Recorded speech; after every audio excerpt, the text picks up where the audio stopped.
Frustrated by the special counsel's investigation into possible campaign ties to Russia, President Trump spent this weekend throwing a Twitter tantrum, lashing out against the FBI, the Obama administration, and his 2016 campaign rival Hillary Clinton. In a dramatic escalation, Trump demanded that the Department of Justice investigate the FBI and Department of Justice and whether they infiltrated or surveilled his campaign, quote, for political purposes. Well, one legal expert called the move unprecedented, telling the New York Times, "It seems to me that the recipients of such an order should resign and that we're heading for another Saturday night massacre."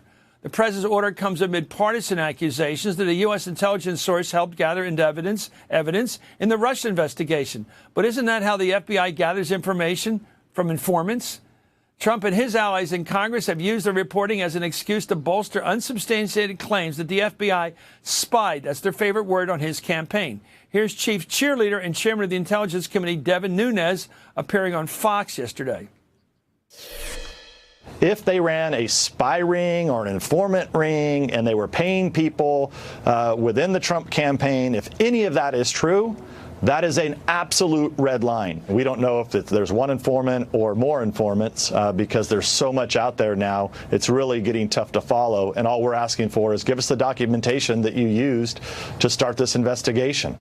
Okay, despite those claims, the Washington Post reports that there's no evidence to indicate an intelligence source was embedded within the campaign, as the president suggested. The Department of Justice has asked the Inspector General to expand on an ongoing review to include determining whether there was any impropriety in how the FBI conducted its investigation. Well, late today, the president met with Deputy Attorney General Rod Rosenstein, FBI Director Christopher Wray, and DNI Director Dan Coats to address his concerns.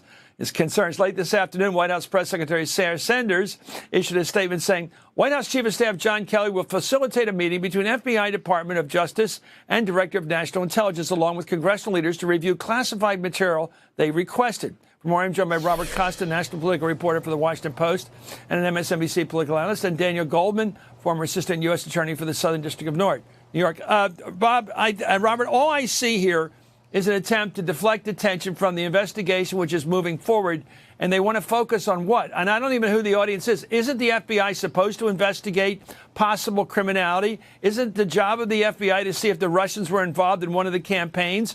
And what is this spooky sort of intrigue they're kind of creating? Well, if they did, that's terrible. No, it doesn't matter if they're doing it. It's they're doing their job. This reminds me so much of how we get ran down, forced down that stupid rabbit hole of Iraq, setting up a false premise that if they investigated, they were doing something wrong. So let's find out if they're investigating or not. It looks like the old mental trick of the hard right, and now they're doing it with this president. Your thoughts as a reporter? As a reporter, when you think back to the summer of 2016, when the DOJ and the FBI started a counterintelligence operation about the Trump campaign and Russian interference, they believed at that time that they had enough information to start that counterintelligence operation. What they're now agreeing to do after consultations with President Trump and having this meeting today is to figure out what were some of the other discussions happening around the formation of this counterintelligence operation. Why are they relevant to whether they were including with the Russians or not? If the question is, were they colluding, shouldn't we want investigators to find out if that's the truth or not? Isn't that what we do in America? We enforce the law? Your thoughts? Exactly right. The FBI and DOJ believe they had cause to start a counterintelligence operation, but they're dealing with Congress, and the Constitution says Congress does have oversight. And some people think that congressional Republicans are overstretching here, pushing DOJ and FBI too much, pushing them around in a bullying way. But then when you talk to congressional Republicans, they say they're doing their job. And that's part of the tension here. And that's what DOJ is trying to work with this White House. It's very unusual to have these kind of meetings and demands from a president to investigate the investigation, complicated constitutional and legal questions. Dan, isn't the criminal justice filled with people who committed crimes and say, I was railroaded? It was the prosecutors that were wrong here, not me. I didn't kill this guy. Oh, if I did, so what? They still went after me in the wrong way, so let me off. I mean, I don't know. I just assume criminals always have an alternative theory that they're innocent. And now this case is to try to impeach the investigators for doing their job of investigating. I don't even get why the crazy, wackiest, far right or far anything would buy this as somehow a legitimate sort of obstacle to an investigation going forward on whether this president and his team had something to do with foreign powers in winning the election. I just think it's still a great question we should want to get the answer to. The defense of last resort for people who are usually very guilty is to scorch the earth and attack the prosecutor, attack the messenger. And that is exactly what Trump's team has been doing, particularly since Rudy Giuliani came on the scene.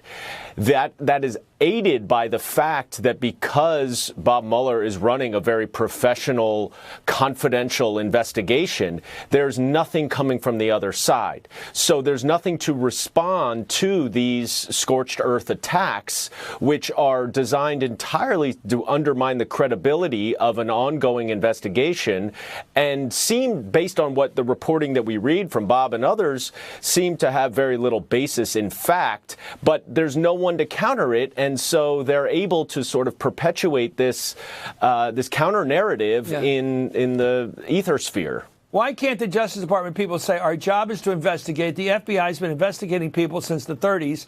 This is what we do. And if we think a foreign power is involved with one of our presidential campaigns, damn it, that's our job. Why can you question that? Back to you, Robert. The politics. Who beyond the fringe is buying this? Well, the president's buying it, and he runs the executive branch. So that's really thrown this whole Justice Department a curveball in recent weeks, because they believe that they have a right to pursue these things and protect their documents.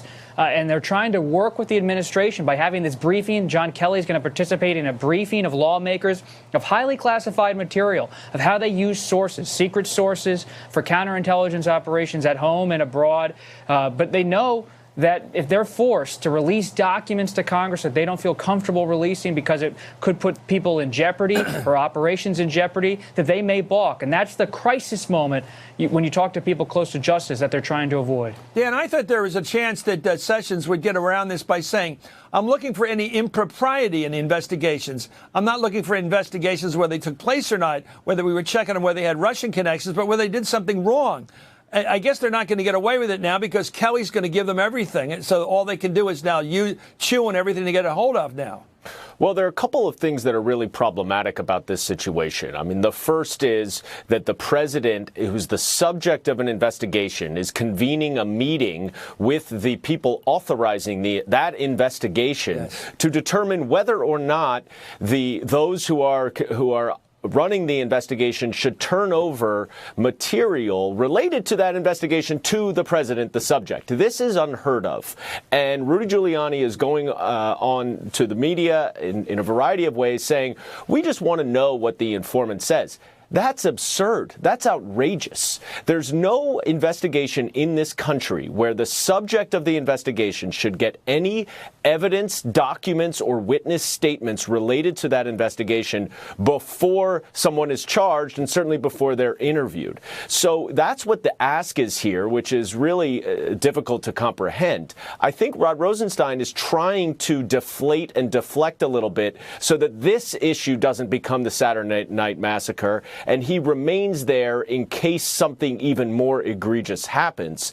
But I guess there's some compromise here because Devin Nunes and the House Intelligence Committee is not going to get the documents, but they are going to see them, which is problematic. I'm just a former federal prosecutor, Chris, but you've been in politics for a long time. What legitimate oversight is there that they can point to in order to get this information about a confidential informant? Dan, I think you're talking about micromanaging your own prosecution. Robert, you haven't got a good nose for this. What do you think is coming about after this meeting with General Kelly? If they sit down and they are shown all these documents, it's like showing Nixon. Should we look at the tapes or not, Mr. President Nixon? Should we look at the tapes or ignore them?